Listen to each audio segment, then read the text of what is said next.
अस्सलाम वालेकुम व्यूअर्स, आपके सामने एक नई एपिसोड लेके आए हैं इन क्रिकेट की यारी पाकिस्तान वर्सेस ऑस्ट्रेलिया डे 1। क्या हुआ डे 1 में? उस्मान शाहिद और बकर एक्सपर्ट्स और रिजवान भाई हैं हमारे कैमरामैन आज, और मुझे तो आप जानते हैं नीमा की।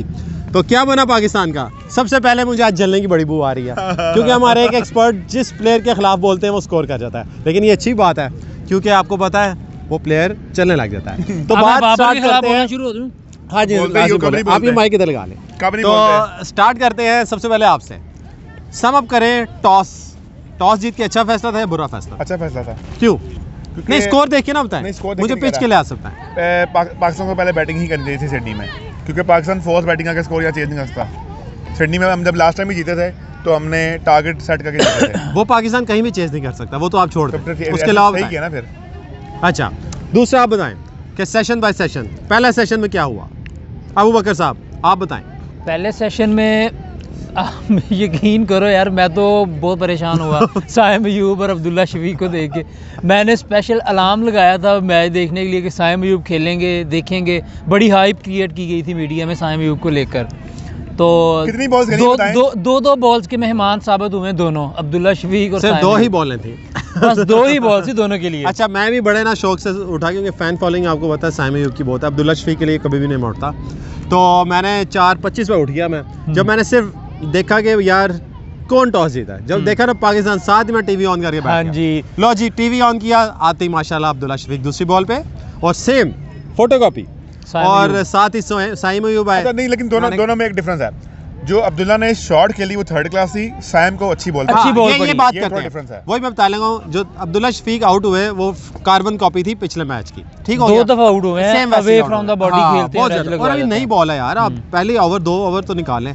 अच्छा, साइम अयूब का ये हुआ कि पहली बॉल उन्होंने फ्रंट फुट पे बड़ी अच्छी खेली, अच्छा खेला था, सॉलिड आए थे। अब दूसरी पे क्या हुआ कि वो बॉल बहुत ही सीम कर गई, एक्स्ट्रा ऑर्डिनरी सीम, और लेंथ बड़ा अच्छा था ना, वो वहां से छोड़ सकते थे ना खेल सकते थे। हैजलवुड न्यू बॉल का बड़े अच्छे बॉलर हैं, पता है उन्होंने इतनी अच्छी खासी सीम की। बच्चे का थोड़ी सी जाती हो गई है, पहली बॉल अच्छी पड़ गई। लेकिन ऑस्ट्रेलिया में यार ऐसा होता है। मैं लेकिन एक और भी चीज सुनी है कि सईद अनवर भी पहली टेस्ट इनिंग्स में डक पे आउट हुए थे, तो क्या ये बड़े प्लेयर की निशानी है? सईद अनवर पहले टेस्ट में डक पे आउट हुए थे, लेकिन वो टेस्ट कितने अच्छे प्लेयर नहीं थे। उनकी वीकनेस जो थी ना सईद अनवर की, यही थी स्लिप पे थर्ड या सेकंड स्लिप पे कैच देते थे। अच्छा, ये सईद अनवर की थोड़ी सी बात कर लेते हैं।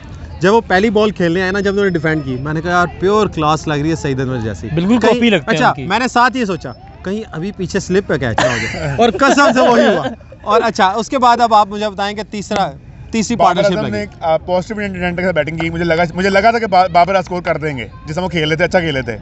फिर वही जो बाबर का होता है अचानक से नहीं, अचानक। अच्छा, मैं बाबर पे एक चीज मैं ऐड करता हूं। बॉल लेजी आए हैं, वो बॉल खेलने वाली थी, छोड़ने वाली बॉल नहीं थी। बिल्कुल, वो खेलने गए हैं, उन्होंने लेट किया। आप देखें, जब पहले ऐसे लग रहा था जैसे अंपायर ने आउट नहीं दिया, अंपायर इसी डाउट में शायद बैट को बॉल लग गई है। कमिंस खुद भी, जब आपने देखा कमिंस ने रिव्यू लिया, वो अनश्योर था, उसने कहा चलो ले लेते हैं, सिर्फ बाबर आजम की खातिर ले लिया, क्योंकि बाबर आजम था बड़ा, उन्होंने ले लिया। अच्छा, बाबर आजम पूरी सीरीज में इतने अच्छे नहीं लगे जितना आज लग रहे थे। अच्छा, आज उनके बल्ले पे बॉल प्रॉपर आ रही थी, लो बाउंस था, सिडनी में ज्यादा बाउंस भी नहीं था, उनकी कवर ड्राइव भी लगना शुरू हो गई थी, सारी शॉट्स लग रही थी।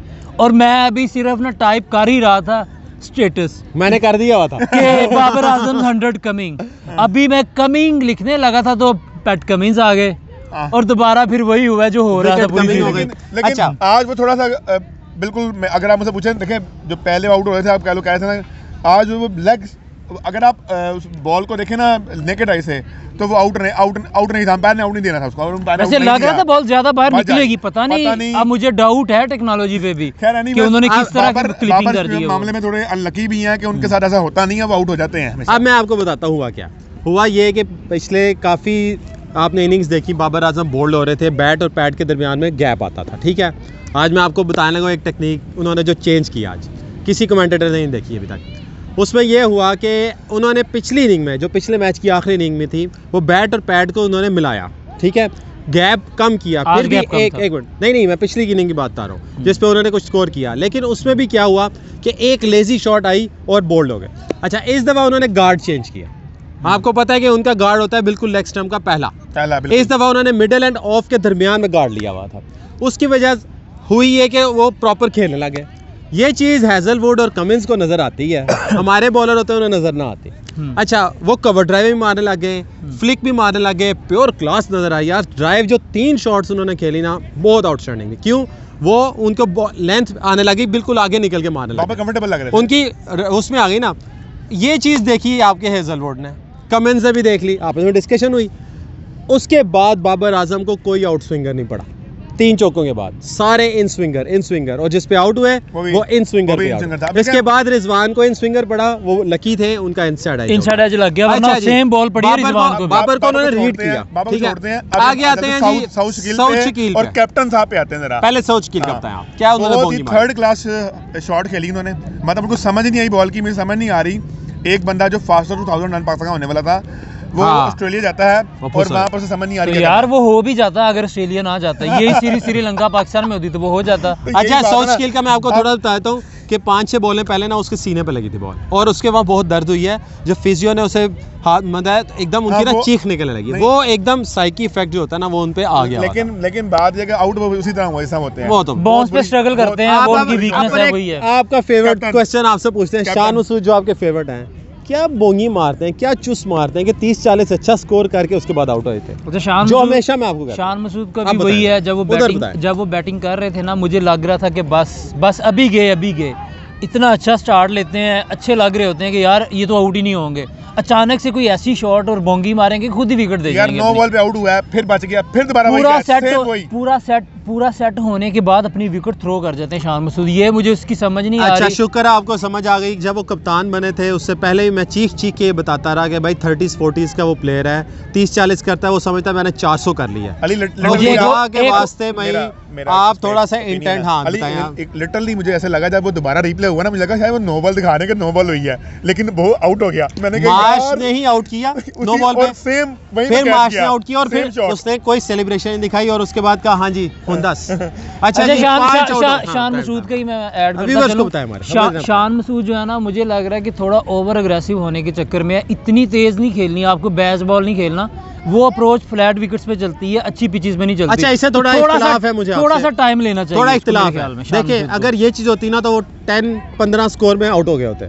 वो हमेशा 30-40 अच्छा स्कोर करते हैं, फिर कैजुअल हो जाते हैं। बाबर आजम के साथ भी मसला ये हो रहा है कि कैजुअल हो जाते हैं, उसके बाद वो समझते हैं ऑस्ट्रेलिया में आप कैजुअल नहीं हो सकते, टेम्परामेंट ऑस्ट्रेलिया में आप 100 भी करेंगे ना, आप आउट हो जाते हैं। आप देख लें, आप रिजवान ने कितना। अच्छा, आप आ जाते हैं रिजवान पे, चलें जी, रिजवान पे आ जाते हैं। आज 5 आउट होने के बाद एक्स्ट्राऑर्डिनरी बैटिंग की, जब 5 आउट हो गए थे, वहां से रिजवान और रिजवान से भी ज्यादा सलमान यागा ने अच्छा खेला, स्टार्ट अच्छा उसने अच्छा खेला, लेकिन जब रिजवान आउट हुए ना, उसके फौरन तो बाद ना ऐसे फील हुआ जैसे सलमान यागा को खेलना नहीं आता, जैसे रिजवान आउट हुए हैं। वो प्रेशर लग रहा था। रिजवान तो पहला मैच खेले ही नहीं, तो अचानक से वो कैसे आ गए? सरफराज इंजर्ड हो गए। कराची मीडिया आप देखें, अभी भी ऑलरेडी तो कराची की खेल रही है टीम के। थोड़ा सा हमें ना मैनेजमेंट को और कप्तान को और जो हफीज को हम इतना क्रिटिसाइज करते हैं, थोड़ा सा हमें आज देना चाहिए कि उन्होंने काफी बोल्ड डिसीजन की है कि साइमी यूब को लेके आए, सरफराज को फारिग किया पहले ही मैच से, उसके बाद ठीक है शाहीन को रेस्ट कराया, लेकिन वो बहुत कंट्रोवर्शियल हुआ है। वो करते हैं डिस्कस, वो एंड में करेंगे यार, पहले बैटिंग कर लो। अच्छा, उसके बाद रिजवान ने एक और चीज़ मैं बताऊं कि लाइन लेंथ हैजलवुड की और कमिंस की सत्यानाश की अपने अनऑर्थोडॉक्स की वजह से। अच्छा, उसके बाद आ जाते हैं रिजवान के आउट होने के बाद साजिद माजिद। क्या हुआ कि साजिद आए?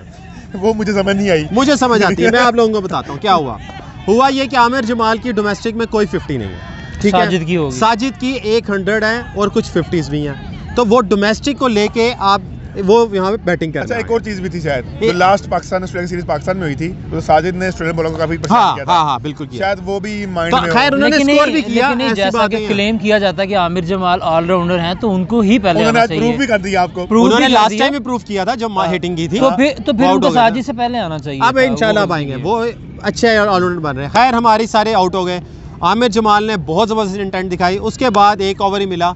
इससे आप जाहिर होता है कि आपने कितने स्लो ओवर्स किए ऑस्ट्रेलिया ने, तो मुझे लगता है उनका पॉइंट भी कटेंगे। और अब मुझे ये बताएं शाहीन अफरीदी की कंट्रोवर्सी। अब वसीम अकरम ने बहुत क्रिटिसाइज किया, इवन ऑस्ट्रेलिया वाले बैठे हुए थे, माकवा और उसके अलावा हाशा बोगले और एडम गिलक्रिस्ट बैठे हुए थे, ऑस्ट्रेलिया के एक और प्लेयर बैठे हुए थे मार्क टेलर। इन सब ने भी कहा ये 5 मैच की टेस्ट सीरीज नहीं है जिसमें आपके बॉलर को रेस्ट चाहिए कि दरमियान में एक रेस्ट करा दो, 2 टेस्ट मैच बाद में खेलने हैं। 3 मैचों की सीरीज, आपका मेन बॉलर आप कैसे रेस्ट करवा सकते हो? और आपको और ये चैंपियनशिप और ये वो नहीं आपको लगता है कि ये सही फैसला था? नहीं, मेरे ख्याल से गलत। आप बिल्कुल गलत फैसला था। आप देखिए टेस्ट मैच जो है ना वही अल्टीमेट क्रिकेट है, वही याद रहती है लोगों को। आपको याद रहे सिडनी का ये जो टेस्ट है, पाकिस्तान हारे जीते कुछ भी हो, ये आपको 20 साल बाद भी याद होगा कि यहाँ पे ये हुआ था। यहाँ पे ना T20 आपको याद रहेगा? मुझे याद रहता है, वैसे नहीं रहता। अच्छा, यहाँ पे ना मैं दोनों एक्सपर्ट से टोटली इख्तिलाफ करूंगा, क्योंकि मैं आपको वजह बताता हूँ। रीज़न ये है कि 2 टेस्ट मैचों में उन्होंने कुछ नहीं उखाड़ा। 41 की एवरेज थी उनकी। एक मिनट, बेस्ट उनका था, एक इनिंग में 4 विकेटें और उसके बाद कोई इतनी खास विकेटें नहीं है, और वो भी विकेटें जैसे मिली सबको पता है। अब मेरी पहले बात पूरी सुनो। नहीं, उसके बाद शाहीन अफरीदी कप्तान है T20 के, वो ठीक है, आप कह सकते हैं कि उन्होंने T20 को ज़्यादा प्रेफरेंस दी, लेकिन उसके बावजूद उनका बनता नहीं था। उसकी रीजन ये थी कि वो आउट ऑफ फॉर्म हुए हैं। जैसे बाबर, इस पे आप लड़े, मेरा बहस करें मुझसे, मैं नहीं मानूंगा। अच्छा, इस पे मेरा पॉइंट, फिर मेरा पॉइंट ले लो भाई शाहीन अफरीदी पे। आपने बहुत से पॉइंट्स दे दिए, फिर देंगे यार। ये क्या बात हुई? नहीं यार, ये नहीं है।